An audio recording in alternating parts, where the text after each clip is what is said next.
just here in Singapore, but just in general around Asia Pacific. So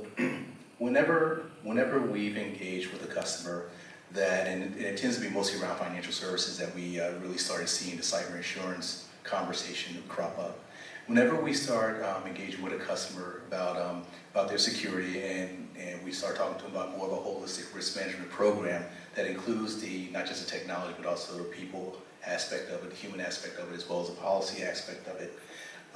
we find that some of those organizations tend to look at the cyber insurance perspective as a sort of like a default. And I found that some organizations also take the approach of, well, my security controls are just good enough, so if I have the insurance, then I'm covered. And what we try to do is that cybersecurity insurance should be just one part of the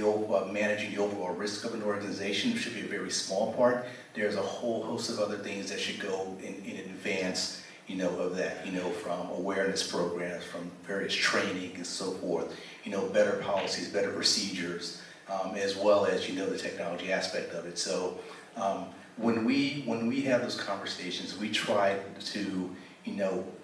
engage them, or rather encourage them to look at that as a last resort, as closing off the whole project or the whole program to mitigate risk with the organization, and don't just use it as